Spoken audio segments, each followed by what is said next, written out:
வணக்கம். மாலை முரசு செய்திகளை விரிவாக பார்ப்பதற்கு முன்பாக தலைப்புச் செய்திகளை பார்க்கலாம். மக்களவைத் தேர்தல் தேதி அறிவிக்கப்பட்டதைத் தொடர்ந்து தமிழகத்தில் தேர்தல் பணிகள் மும்முரம். தலைமை தேர்தல் அதிகாரி சத்யபிரதா சாஹூ அனைத்துக் கட்சி பிரதிநிதிகளுடன் முக்கிய ஆலோசனை. பொள்ளாச்சி பாலியல் வன்செயலில் தொடர்புடைய நாகராஜ் அதிமுகவில் இருந்து நீக்கம்.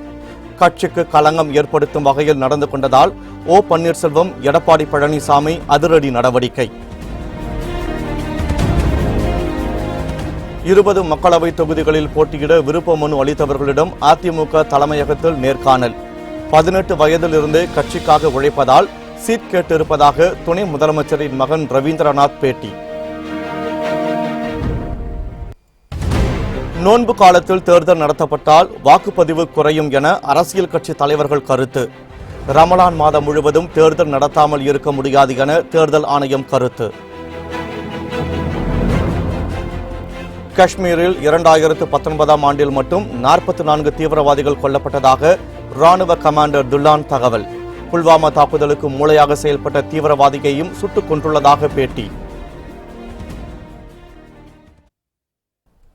இனி விரிவான செய்திகளை பார்க்கலாம். மக்களவைத் தேர்தல் தேதி அறிவித்துள்ள நிலையில் தமிழக தலைமை தேர்தல் அதிகாரி சத்யபிரதா சாஹூ அங்கீகரிக்கப்பட்ட அனைத்து கட்சி பிரதிநிதிகளுடன் ஆலோசனை மேற்கொண்டார். சென்னை தலைமை செயலகத்தில் நடைபெற்ற இந்த ஆலோசனைக் கூட்டத்திற்கு தலைமை தேர்தல் அதிகாரி சத்யபிரதா சாஹூ தலைமை தாங்கினார். இந்த கூட்டத்தில் அதிமுக சார்பில் பேரவை துணை சபாநாயகர் பொள்ளாச்சி ஜெயராமன், வழக்கறிஞர் பாபு முருகவேல், திமுக சார்பில் அமைப்பு செயலாளர் RS பாரதி, கிரிராஜன், காங்கிரஸ் சார்பில் பொதுச் செயலாளர் விஜயன், துணைத் தலைவர் சதா சிவலிங்கம், பாரதிய ஜனதா சார்பில் KS நரேந்திரன், R சவுந்தரராஜன், இந்திய கம்யூனிஸ்ட் கட்சி சார்பில் ஏழுமலை, மார்க்சிஸ்ட் சார்பில் ஆறுமுக நயினார், தேசியவாத காங்கிரஸ் சார்பில் மாநில தலைவர் சாரதி, துணைத் தலைவர் அபுபக்கர், திரிணாமுல் காங்கிரஸ் சார்பில் மாநில தலைவர் கலைவாணன் உள்ளிட்டோர் பங்கேற்றனர். இந்த கூட்டத்தில் தேர்தல் செலவினங்கள், கட்சிகள் கடைபிடிக்க வேண்டிய நடைமுறைகள் குறித்து ஆலோசிக்கப்பட்டது.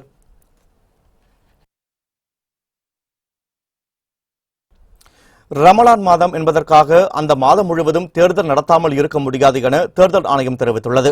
இஸ்லாமியர்கள் நோன்பிருக்கும் புனித ரமலான் மாதம் இந்த ஆண்டில் மே 6ஆம் தேதி துவங்கி ஜூன் 4ஆம் தேதி அன்று முடிவடைகிறது.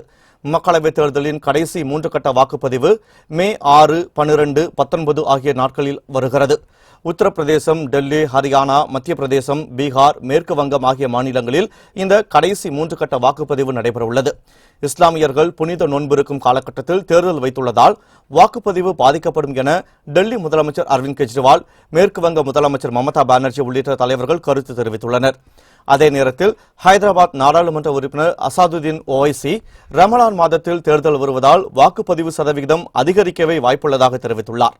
இந்த நிலையில் ரமலான் மாதம் என்பதற்காக அந்த மாதம் முழுவதும் தேர்தல் நடத்தாமல் இருக்க முடியாது என்றும், அதே நேரத்தில் வெள்ளிக்கிழமைகளிலும் முக்கியமான திருவிழா நாட்களிலும் தேர்தல் நடத்தப்படவில்லை என்றும் தேர்தல் ஆணையம் அறிவித்துள்ளது. 18 வயதிலிருந்தே கட்சிக்காக உழைத்ததால் தான் நாடாளுமன்ற தேர்தலில் போட்டியிட விருப்ப மனு அளித்ததாக துணை முதலமைச்சர் ஓ பன்னீர்செல்வத்தின் மகன் ரவீந்திரநாத் தெரிவித்துள்ளார்.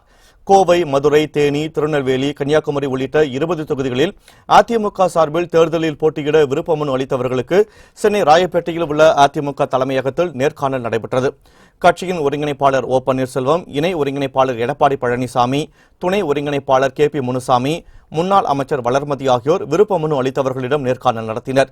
தேனி மக்களவைத் தொகுதியில் போட்டியிட விருப்ப மனு அளித்த துணை முதலமைச்சர் ஓ பன்னீர்செல்வத்தின் மகன் ரவீந்திரநாத்தும் நேர்காணலில் கலந்து கொண்டார். பின்னர் செய்தியாளர்களிடம் பேசிய அவர், படித்துவிட்டு நேரடியாக வந்து போட்டியிட மனு செய்யவில்லை என்றும், 18 வயதிலிருந்தே கட்சிக்காக உழைத்துள்ளதால் தான் தேர்தலில் போட்டியிட விருப்ப மனு அளித்துள்ளதாகவும் தெரிவித்தார். நான் இப்ப அமெரிக்காவில் படிச்சுட்டு நேரா மீனம்பாக்கம் ஏர்போர்ட்ல இறங்கி தலைமை கழகத்தில் எனக்கு எங்க அப்பா அந்த பதவியில் இருக்கிறாரு, எனக்கு சீட்டு கொடுங்கன்னு நான் கேட்கல. 18 வயசுல இருந்து நான் கட்சியோட வேலைகள் பார்த்துட்டு இருக்கேன்.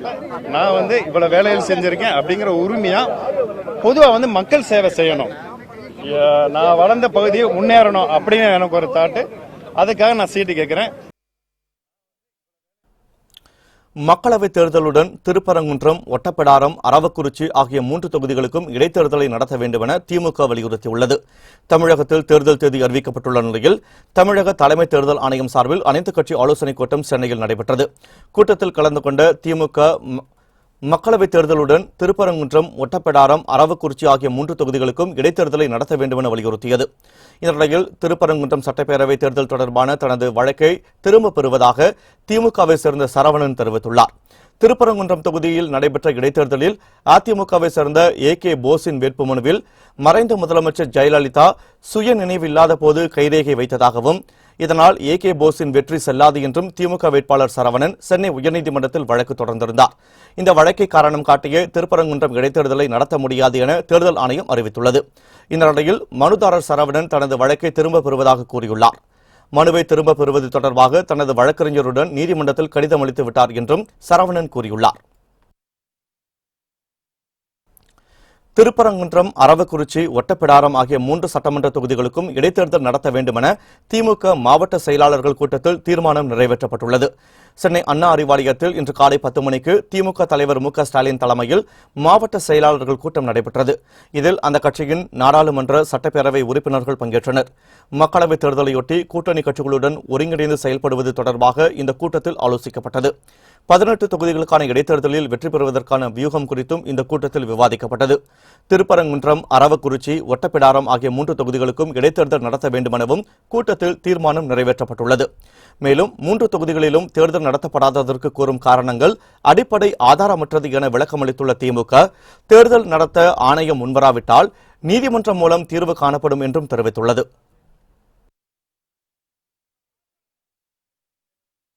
நியாயமாக பார்த்தால் தமிழகத்திலே 21 தொகுதிகளில் இடைத்தேர்தலை நடத்த வேண்டிய ஒரு நிலை. ஆனால் 3 தொகுதிகளை தவிர்த்து 18 தொகுதிகளில் மட்டும் தேர்தலை நடத்தப் போகிறோம் என்று தேர்தல் கமிஷன் அறிவித்திருக்கிறது. ஒட்டப்பிடாரம், அரவாக்குறிச்சி, திருப்பரங்குன்றம் இந்த தொகுதிகளில் தேர்தல் நிறுத்தி வைக்கப்பட்டிருக்கிறது. அதற்கு என்ன காரணம் என்பதை இங்கு இருக்கக்கூடிய தேர்தல் கமிஷனும் சொல்லியிருக்கிறது. வழக்கை காரணமாக சொல்லியிருக்கிறார்கள். வழக்கு நடந்தால் தேர்தல் நடத்தக்கூடாது என்பது மரபல்ல. ஏனென்றால் நான் கேட்க விரும்புவது ஸ்டே கொடுக்கல, தடை உத்தரவு போடல. ஆக இந்த நிலையில அந்த 3 தொகுதிகளுக்கு தேர்தலை நிறுத்த வேண்டிய அவசியம் என்ன? இதுல ஒரு உள்நோக்கம் இருக்கிறது என்பது தெளிவாக தெரிகிறது. அதனால எங்களுடைய நாடாளுமன்ற உறுப்பினர்கள் தேர்தல் கமிஷனிடத்துல, தலைமை தேர்தல் கமிஷனிடத்துல நேரம் கேட்டிருக்கிறாங்க. இன்றோ அல்லது நாளையோ நேரம் ஒதுக்கி தருவதாக சொல்லி இருக்கிறார்கள். அப்பொழுது எங்களுடைய நாடாளுமன்ற உறுப்பினர் சிவா அவர்களும் கே செல்வன் அவர்களும் சென்று எங்களுடைய கோரிக்கையை மனுவாக வழங்க இருக்கிறார்கள். ஆக அவர்கள் மூலமாக நியாயம் கிடைக்கும் என்று எதிர்பார்க்கிறோம். இல்லை என்று சொன்னால் நாங்கள் உயர்நீதிமன்றத்தை, தேவைப்பட்டால் உச்சநீதிமன்றத்தையும் நாங்கள் நாடுவதற்கு முடிவு செய்திருக்கிறோம். இதனிடையே சென்னை அண்ணா அறிவாலயத்தில் கொங்கு நாடு மக்கள் தேசிய கட்சியின் பொதுச் செயலாளர் ஈஸ்வரன் செய்தியாளர்களிடம் பேசினார். அப்போது அவர் திமுக தலைமையில் ஒரு தொகுதி ஒதுக்கப்பட்டுள்ளதாகவும், எந்த தொகுதி என்பது குறித்து ஓரிரு நாட்களில் திமுக தலைமை அறிவிக்கும் என்றும் கூறினார். பாராளுமன்ற தேர்தலில் திராவிட முன்னேற்ற கழகத்தினுடைய தலைமையில் இருக்கிற கூட்டணியில் ஒரு பாராளுமன்ற தொகுதி கொங்குநாடு மக்கள் தேசிய கட்சிக்கு ஒதுக்கப்பட்டு உடன்பாடு எட்டப்பட்டது எல்லோரும் அறிவீர். இன்றைக்கு அது எந்த தொகுதி என்று முடிவு செய்து பேசுவதற்காக இன்றைக்கு திராவிட முன்னேற்ற கழகத்தின் சார்பிலே அழைத்திருந்தார்கள். பேச்சுவார்த்தை சுமூகமாக முடிந்தது. நாங்கள் கேட்ட தொகுதியை கொடுத்திருக்கின்றார்கள். எந்த தொகுதி என்பதை கூட்டணியில் இருக்கிற எல்லா கட்சிகளுக்கும் முடிவாகும் போது திராவிட முன்னேற்ற கழகம் ஒட்டுமொத்தமாக ஓரிரு நாட்களிலே அறிவிப்பார்கள். திருவாரூர் அருகே உரிய ஆவணங்கள் இல்லாமல் கொண்டு செல்லப்பட்ட 50 லட்சம் ரூபாயை தேர்தல் அதிகாரிகள் பறிமுதல் செய்தனர்.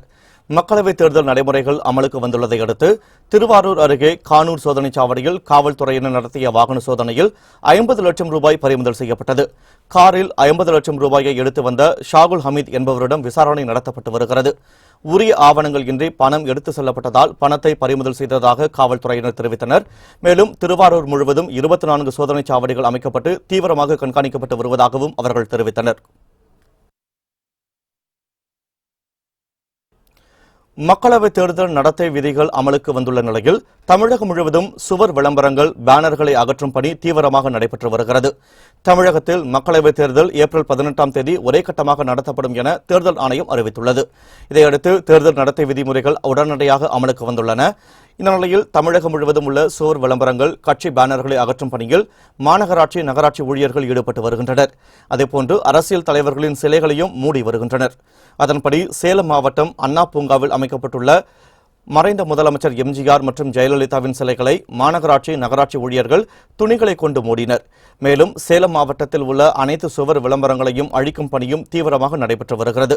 இதேபோன்று திருவள்ளூர் மாவட்டத்தில் மாவட்ட ஆட்சியர் அலுவலகம், தாலுகா அலுவலகம், கால்நடை மருத்துவமனை, பேருந்து நிலையம் உள்ளிட்ட பல்வேறு இடங்களில் உள்ள சுவரொட்டிகளை கிழிக்கப்பட்டும் சுவர் விளம்பரங்கள் மீது சுண்ணாம்பு பூசி அழிக்கும் பணிகளும் நடைபெற்று வருகின்றன. ஈரோடு மாவட்டம் சத்தியமங்கலம் பகுதியில் மாநகராட்சி, நகராட்சி, பேரூராட்சி, கிராம ஊராட்சி மன்ற சுவர்களில் எழுதப்பட்டிருந்த கட்சி விளம்பரங்கள் மற்றும் அரசியல் தலைவர்களின் படங்களை அழிக்கும் பணியில் நகராட்சி பணியாளர்கள் தீவிரமாக ஈடுபட்டு வருகின்றனர். தனியாருக்கு சொந்தமான சுவர்களில் கட்சியின் சின்னத்தை வரைய சம்பந்தப்பட்ட உரிமையாளரிடமும் தேர்தல் ஆணையத்திடமும் முறையாக அனுமதி பெற வேண்டும் என தெரிவிக்கப்பட்டுள்ளது. தேர்தல் நடத்தை விதிகள் அமலுக்கு வந்ததை அடுத்து கிருஷ்ணகிரி மாவட்ட ஆட்சியர் அலுவலகத்தில் நடைபெறும் பொதுமக்கள் குறை தீர்க்கும் நாள் கூட்டம் ரத்து செய்யப்பட்டுள்ளது. இதனால் பொதுமக்கள் தங்கள் கோரிக்கை மனுக்களை புகார் பெட்டியில் போட்டுச் சென்றனர். மக்களவைத் தேர்தலில் போட்டியிடப் போவதில்லை என தேசியவாத காங்கிரஸ் தலைவர் சரத்பவார் அறிவித்துள்ளார். புனேவில் செய்தியாளர்களிடம் பேசிய அவர், தனது குடும்பத்தில் ஏற்கனவே இருவர் தேர்தலில் போட்டியிட உள்ளதாலும் தான் கடந்த 14 முறை தேர்தலில் போட்டியிட்டுள்ளதாலும் இந்த முறை மீண்டும் போட்டியிடப் போவதில்லை என தெரிவித்துள்ளார். மக்களவைத் தேர்தலில் போட்டியிடும் வேட்பாளர்களின் பட்டியல் விரைவில் அறிவிக்கப்படும் என்றும் அவர் தெரிவித்தார். சரத்பவாரின் மகள் சுப்ரியா சுலே பாராமதி தொகுதியில் கடந்த 2009 மற்றும் 2014 ஆகிய தேர்தல்களில் போட்டியிட்டு வெற்றி பெற்று நாடாளுமன்ற உறுப்பினராக தேர்ந்தெடுக்கப்பட்டார். சரத்பவாரின் அண்ணனின் பேரன் பார்த் பவார் மாவல் தொகுதியில் போட்டியிட முடிவு செய்துள்ளார். தேர்தல் நடத்தை விதிமுறைகள் அமலில் வந்ததை அடுத்து பாதுகாப்புத்துறை அமைச்சர் நிர்மலா சீதாராமன் டெல்லிக்கு தனி விமானத்தை தவிர்த்துவிட்டு பயணிகள் விமானத்தில் சென்றார். நாடாளுமன்ற தேர்தல் தேதி அறிவிக்கப்பட்டதை அடுத்து நாடு முழுவதும் தேர்தல் நடத்தை விதிமுறைகள் அமலுக்கு வந்துள்ளன.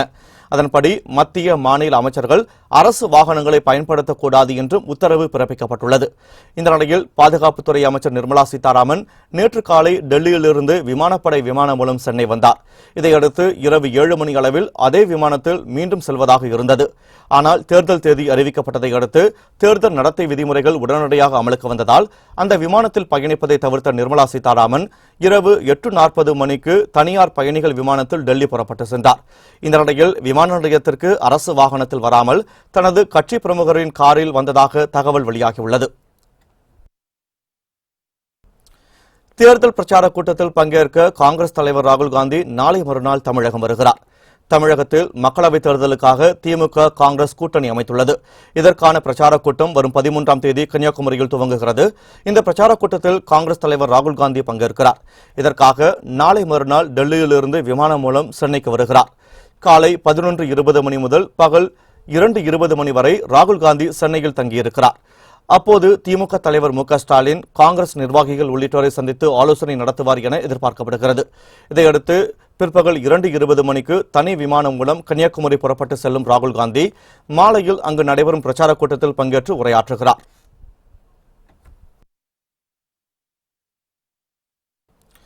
தேமுதிக நிறுவனர் விஜயகாந்த் கேப்டனாக இருந்து சிப்பந்தியாக மாறி சின்னாபின்னமானவர் என ப. சிதம்பரத்தின் மகன் கார்த்தி சிதம்பரம் கடுமையாக விமர்சித்துள்ளார். அதிமுக கூட்டணியில் நீண்ட இழுபறிக்கு பின்னர் தேமுதிக இணைந்தது. அந்த கட்சிக்கு 4 தொகுதிகள் ஒதுக்கீடு செய்யப்பட்டுள்ளன. இதற்கான கூட்டணி ஒப்பந்தம் ஓ. பன்னீர்செல்வம், விஜயகாந்த் முன்னிலையில் கையெழுத்தானது. இந்த நிலையில் தேமுதிக தலைவர் விஜயகாந்தை ப. சிதம்பரத்தின் மகன் கார்த்தி சிதம்பரம் ட்விட்டரில் கடுமையாக விமர்சித்துள்ளார். கேப்டனாக இருந்து சிப்பாயாக மாறி சிப்பந்தியாய் மாறி சின்னாபின்னமானவர் தான் நம்ம விஜயகாந்த் என தனது ட்விட்டர் பதிவில் அவர் விமர்சித்துள்ளார்.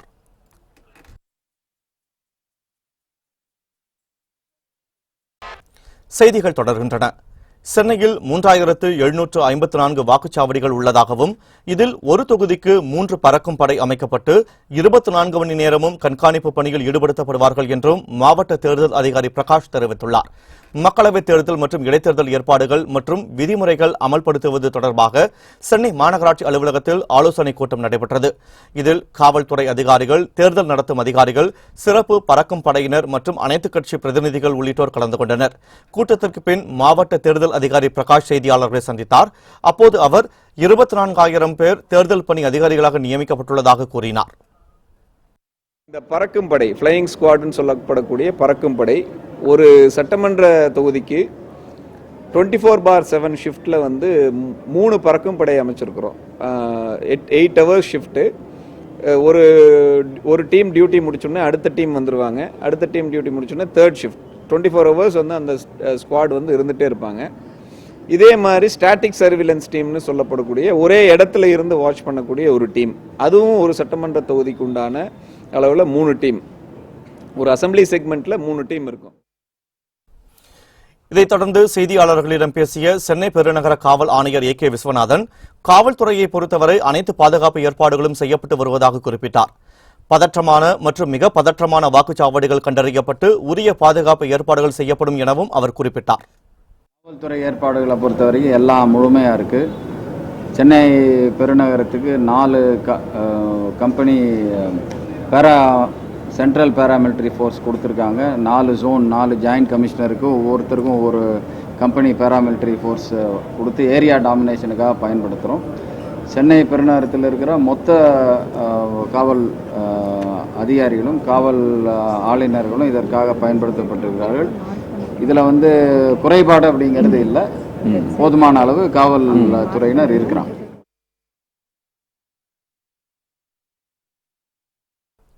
ஏப்ரல் 18ஆம் தேதி நடைபெறும் சித்திரை திருவிழா அன்று தேர்தல் நடைபெறும் என மாவட்ட ஆட்சியர் நடராஜன் திட்டவட்டமாக தெரிவித்துள்ளார்.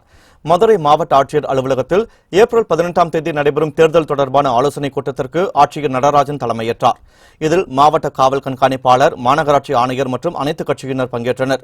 அப்போது மதுரையில் சித்திரை திருவிழா நடைபெறுவதால் தேர்தல் தேதியை மாற்ற வேண்டுமென அவர்கள் கோரிக்கை விடுத்தனர். ஆலோசனைக் கூட்டத்திற்கு பிறகு மதுரையில் செய்தியாளர்களிடம் பேசிய மாவட்ட ஆட்சியர் நடராஜன், தேர்தல் அறிவிப்பை தொடர்ந்து மதுரையில் தேர்தல் நடத்தை விதிமுறைகள் அமலுக்கு வந்துள்ளதால் முறைகேடுகள் தொடர்பாக 1950 என்ற எண்ணுக்கு தகவல் தெரிவிக்கலாம் என்று குறிப்பிட்டார். 24 மணி நேரமும் புகார்கள் மீது உடனுக்குடன் நடவடிக்கை எடுக்கப்படும் என்றும் அவர் கூறினார்.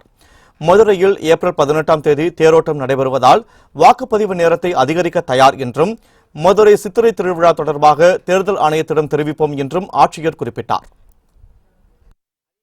தேர்தல் நடத்தை விதிமுறைகள் உடனடியாக அமலுக்கு வந்தது. மாவட்ட டிஸ்ட்ரிக்ட் கண்ட்ரோல் ரூம் 1950 அது தனியாக இயங்கிட்டு இருக்கு. அதுக்கு தொடர்பு கொண்ட எந்த கம்ப்ளைண்ட்ஸும் சரி, எந்த இன்ஃபர்மேஷனும் சரி உடனடியாக தகவல் தெரிவிக்கப்படும். இல்லை, மாவட்ட நிர்வாக சார்பில் நம்மள்கிட்ட கேட்கப்பட்ட கேள்வி வந்து உள்ளூர் விடுமுறை எந்த தேதி என்று கேட்கப்பட்டது. நம்ம வந்து உள்ளூர் விடுமுறை 19/4/2019 சித்திரை திருவிழாவான அன்று உள்ளூர் விடுமுறை என்று தெரியப்படுத்தப்பட்டது. இதுதான் வந்து அவங்க எலெக்ஷன் கமிஷன் வந்து எங்களுக்கு கேட்ட கேள்வியும் அதற்கு வந்து நாங்கள் சொன்ன பதிலும் இதுதான். நாடாளுமன்ற தேர்தல் விதிமுறைகள் அமலுக்கு வந்ததை அடுத்து அனைத்து வாக்குச்சாவடிகளையும் ஆய்வு செய்யும் பணியில் ஆட்சியர்கள் தீவிரமாக ஈடுபட்டுள்ளனர். சேலத்தில் உள்ள வாக்குச்சாவடிகளில் ஆய்வு மேற்கொண்ட மாவட்ட ஆட்சியர் ரோஹிணி, சேலம் நாடாளுமன்ற தொகுதிகளில் 81 பதற்றமான வாக்குச்சாவடிகளுக்கு துணை ராணுவத்தினரை பாதுகாப்பு பணிகளில் ஈடுபடுத்த வேண்டும் என வலியுறுத்தினார். மேலும் வாக்காளர்களுக்கு பணம், அன்பளிப்பு, டோக்கன் போன்றவற்றை வழங்கினால் கடும் நடவடிக்கை எடுக்கப்படும் என்றும் அவர் எச்சரித்தார். நடைபெறவுள்ள இந்த நாடாளுமன்ற தேர்தல் 2019 சேலம் பாராளுமன்ற தொகுதி புறநகர் பகுதியில் 81 பதற்றமான வாக்குச்சாவடிகளும், நகர் பகுதியில் 66 பதற்றமான வாக்குச்சாவடிகள் இருக்கிறது. இதுல பதற்றமான வாக்குச்சாவடிகள்னா வல்னரபிள் பூத்ஸ் சொல்லுவோம். ஸோ இந்த வல்னரபிள் போலிங் ஸ்டேஷன்ஸ்ல 81 in rural area, 66 in urban area, ஆக டோட்டல் 161 பதற்றமான வாக்குச்சாவடிகள் வந்து சேலம் பாராளுமன்ற தொகுதியில் இருக்கிறது. கண்டிப்பா நடவடிக்கை இருக்கும். உங்கள் அனைவருக்கு தெரியும் கரப்ட் பிராக்டிசஸ் என்ன, பிரைபரி 171B ஆஃப் ஐபிசி என்ன, எலக்ட்ரல் ஆபீசர்ஸ் ஆஃபென்சஸ் என்னங்கிறது எங்களுடைய ஆபீஷியல்ஸ் வந்து அதுல வந்து மிக மிக சீரியஸ்லி ஒரு கண்காணிப்பை வைத்திருக்கிறார்கள். பொதுமக்களோ அல்லது ஊடகங்களோ யாரும் அந்த மாதிரி ஒரு நிகழ்வு வந்து எங்களுடைய கவனத்துக்கு கொண்டு வந்தால் மிக மிக ஸ்ட்ரிக்ட் ஆக்ஷன், மிக மிக கடுமையான ஆக்ஷன் அதில் வந்து எடுக்கப்படும். வாக்குப்பதிவிற்கு பணம் பட்டுவாடா செய்தால் அது தொடர்பான புகார்களை ஜி விஜில் என்ற செயலி மூலம் தெரிவிக்கலாம் என தூத்துக்குடி மாவட்ட ஆட்சியர் சந்தீப் நந்தூரி கூறியுள்ளார். மேலும் தேர்தல் பிரச்சாரங்களை தொலைக்காட்சி மற்றும் சமூக ஊடகங்கள் வாயிலாக ஒளிபரப்ப வேண்டுமெனில் மீடியா கண்ட்ரோல் கமிட்டியிடம் அனுமதி பெற வேண்டுமெனவும் அவர் கூறினார். இந்த ஃப்ளையிங் ஸ்குவாட் இந்த எஸ்எஸ்டியினுடைய வேலை என்னன்னு சொன்னா, நமக்கு வந்த கம்ப்ளைண்ட்ஸ் எல்லாமே நம்ம உடனடியாக அந்த ஃப்ளையிங் ஸ்குவாட் இன்ஃபார்ம் பண்ணா அவர் அந்த கம்ப்ளைண்ட் ஸ்குவாட்க்கு நேரடியாக சென்று எம்சிசி வயலேஷன் ஏதாவது இருக்கின்றதா, ஏதாவது இல்லீகலாக கேஷ் கேரி பண்ணுறதோ இல்லைன்னா வேறு ஏதாவது கேரி பண்ணுறதோ பண்ணுறாங்க, இது போல் எம்சிசி வயலேஷன்ஸ் எல்லாமே செக் பண்ணுறது. நாடாளுமன்ற தேர்தலையொட்டி மாநில காவல்துறை சார்பில் சென்னையில் தேர்தல் கட்டுப்பாட்டு அறை திறக்கப்பட்டுள்ளது. தமிழகத்தில் நாடாளுமன்ற தேர்தல் ஏப்ரல் 18ஆம் தேதி நடத்தப்படும் என தலைமை தேர்தல் ஆணையம் அறிவித்துள்ளது. தேர்தல் நடத்தை விதிகள் அமலுக்கு வந்துள்ள நிலையில் மாநில காவல்துறை சார்பில் சென்னையில் தேர்தல் கட்டுப்பாட்டு அறை திறக்கப்பட்டுள்ளது. சென்னை மயிலாப்பூரில் உள்ள டிஜிபி அலுவலகத்தில் ஐஜி சேஷசாயி தலைமையில் 40 பேர் அடங்கிய தேர்தல் கட்டுப்பாட்டு அறை செயல்பட துவங்கியுள்ளது. இதேபோல் சென்னை காவல் ஆணையரகத்தில் கூடுதல் துணை ஆணையர் ரவி தலைமையில் 30 பேர் கொண்ட கட்டுப்பாட்டு அறை செயல்பட துவங்கியுள்ளது. தேர்தல் விதிமீறல்கள் குறித்தும் வேட்பாளர்கள் குறித்தும் இந்த கட்டுப்பாட்டு அறையை தொடர்பு கொண்டு வாக்காளர்கள் புகார் தெரிவிக்கலாம் என காவல்துறை சார்பில் தெரிவிக்கப்பட்டுள்ளது. அதிமுக, பாஜக மற்றும் பாமக தலைமையிலான கூட்டணி வெற்றி கூட்டணி என்று பாஜக மாநில தலைவர் தமிழிசை சவுந்தரராஜன் தெரிவித்துள்ளார். சென்னை விமான நிலையத்தில் செய்தியாளர்களிடம் பேசிய அவர், வழக்கு நடைபெறும் தொகுதிகளில் தான் தேர்தல் இல்லை என தேர்தல் ஆணையம் தெரிவித்திருப்பதாகவும் திமுகவினர் வேண்டுமென்றே புகார் அளித்து வருவதாகவும் குறிப்பிட்டார். இந்த முறை அதிமுக, பாமக, பாஜக, புதிய தமிழகம், தேமுதிக அமைத்திருக்கும் கூட்டணி மிக பிரம்மாண்டமான வெற்றி கூட்டணியாக அமையும். இதை பொறுத்து கொள்ளாமல் தான் ஸ்டாலின் சொல்றாரு. அதுக்கு மேல கமலஹாசன் சொல்றார். கமலஹாசன் ஒரு கட்சியை 16 மாநிலங்களில் முழுமையாக ஆண்டு கொண்டிருக்கின்ற ஒரு கட்சியை டார்ச் லைட் வைத்து தேட வேண்டும் என்று சொல்கிறார். நான் அதுக்கு நேற்று ஏற்கனவே பதில் சொல்லிவிட்டேன். ஒரு கட்சியின் வளர்ச்சி பல முறை ஏற்றத்தாழ்வுகள் இருக்கலாம். ஆனா கட்சியில் அனுபவமே இல்லாதவர்கள் ஒரு கட்சியை விமர்சனம் செய்வது எப்படி சரியாக இருக்கும் என்பது எனது கருத்து. திருப்பரங்குன்றத்தில் அவங்க தான் கேஸ் போட்டாங்க. ஆக வழக்கு போடுவது எதுக்கு?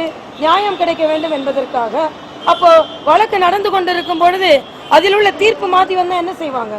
அதனால வழக்கு நடந்து கொண்டிருக்கும் பொழுது வழக்கமாக தேர்தல் நடைபெறுவது இல்லை என்பதை தேர்தல் ஆணையம் சரியான கருத்தை தான் சொல்லி இருக்கிறார்கள். எல்லாவற்றிலும் குறை கண்டு படிப்பது திராவிட முன்னேற்ற கழகத்தின் வேலையாக இருக்கிறது.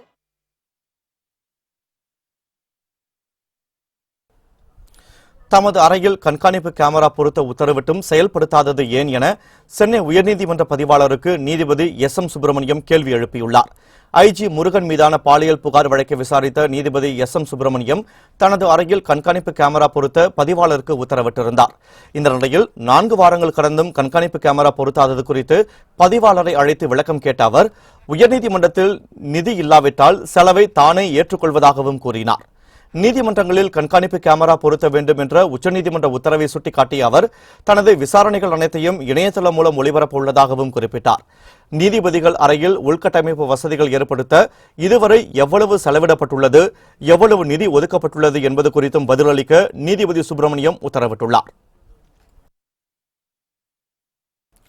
திருச்சி விமான நிலையத்தில் 28 லட்சம் ரூபாய் மதிப்புள்ள கடத்தல் தங்க பிஸ்கட்டுகளை அதிகாரிகள் பறிமுதல் செய்தனர்.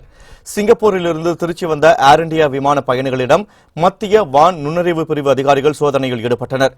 அப்போது மதுரையை சேர்ந்த யாசர் அராஃபத் என்பவர் தனது உடைமையில் மறைத்து வைத்திருந்த 28 லட்சம் ரூபாய் மதிப்புள்ள கடத்தல் தங்கக்கட்டிகளை அதிகாரிகள் பறிமுதல் செய்தனர்.